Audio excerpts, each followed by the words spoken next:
So you might be wondering what this little blue sheriff guy has anything to do with space games, and what am I doing here at Pico Space Industries?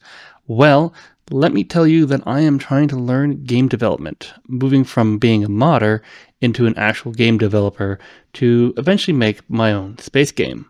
But to get there, I have to learn a lot of things along the way.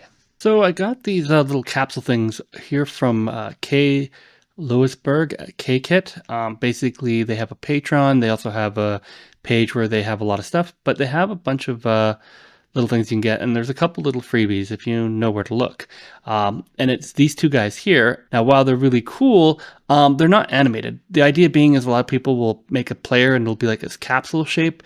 So the idea being is this makes it a little bit more fun than just having a plain capsule. But they're not animated, so I thought, why not try to animate these guys? Because, getting them animated, this shouldn't be the hardest thing in the world. So I scrolled down here and I grabbed them.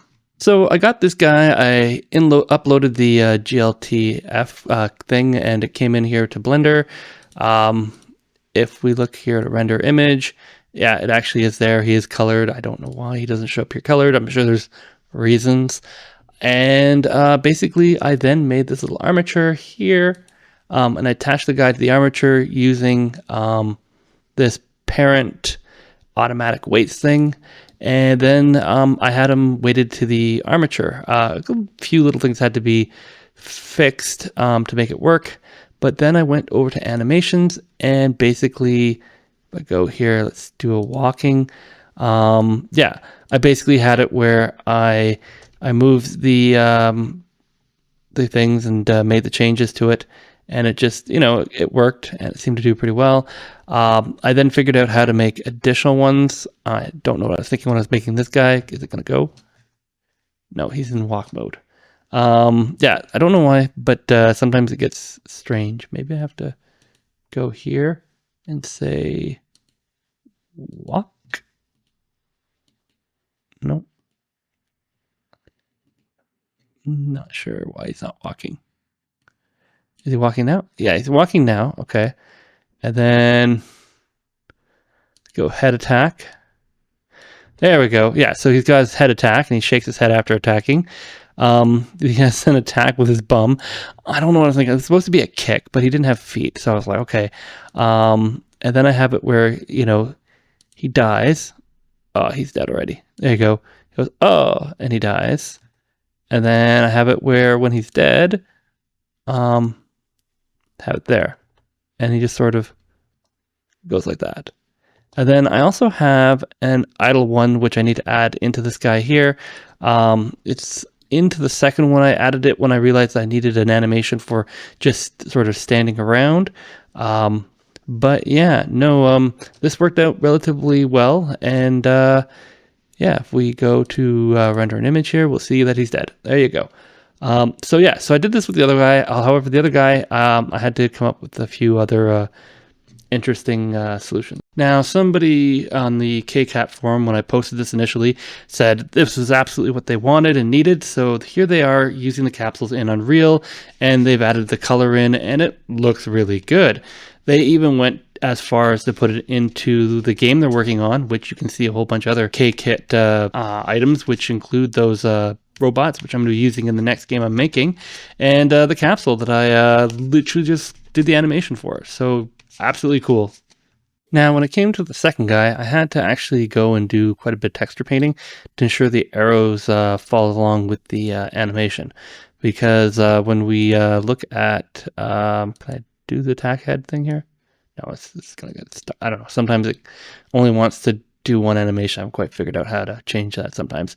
But I needed to change it so the nose wasn't going to go all wonky, and some of the arrowheads didn't go. So I ended up doing this top, and then the bottom here. Bottom, I don't know, maybe shouldn't have the mouth, but whatever. And that's sort of how that goes. So this guy was a little bit more complicated because I do a lot of weight painting, where the other guy, the automatic weight painting seemed to work perfectly. Next thing I did was I got rid of all the arrows. Mainly I was thinking it's kind of odd that your main character is going to have arrows sticking out of it starting in the game. So I removed them, and apparently all I had to do was, if I switch over here to, I think it's modeling, yeah, here, there are all these little vertices, and I just had to delete them. Like if we zoom into the character, and I think we can just do it like this, no, like this, you can see here on the inside, it's like it's made out of different pieces that have all been sort of put together as one mesh. So all I had to do was find the arrow pieces that were sticking in and out and delete them. And then that gave me this guy without any arrows. Everything else stayed the same. The weight painting stayed the same, etc. So that was good. I was pretty happy with that. And then I decided to get a little crazy. And I made this guy. Yeah. Render the image. I'm calling him Sheriff Bill. I don't really care what his name is, but it's Capsule Carl. I don't know. It's what I came up with. And yeah, I basically made this guy from scratch, but I didn't start in Blender. I actually started in Fusion. So I know how to use Fusion, which is a 3D AutoCAD process. So I ended up trying to make the little capsule guy in Fusion initially, and you can sort of see here I used the KKit capsule as a template, and then I went and kind of just built everything up, including this little gun belt and a sheriff's badge, and eventually I sort of went, okay, let's make him a hat, and things were going relatively well, and overall most of this stuff really worked quite well, with the exception of the actual capsule, which seems to have some issues. I didn't bother making a gun, because, yeah. Ta-da! Then I brought him into Blender. I attached the rig to my little Sheriff Bill here. I had to attach everything because there's that. I originally had a different meatball than this guy here. I brought the first one in and it did not work out well. So I ended up making this one here. I think it's sculpting or UV editing. Anyway, I sculpted the second one here, basically putting a hole in the standard capsule. It seemed to work well. Still not great. Go UV editing. Oh, now he's dead. Okay.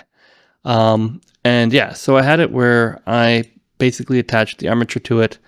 And then you can see here where he just sort of, you know, does the sort of standard walking thing. If I go to the other one, head attack, he sort of does it. There you go.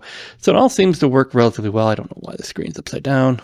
And that seemed to be pretty good. Now there was a lot of texture painting to make this work. So if we click here, okay, there, and we go to weight painting, you can see here, there's quite a bit of, like, this one here is not too bad.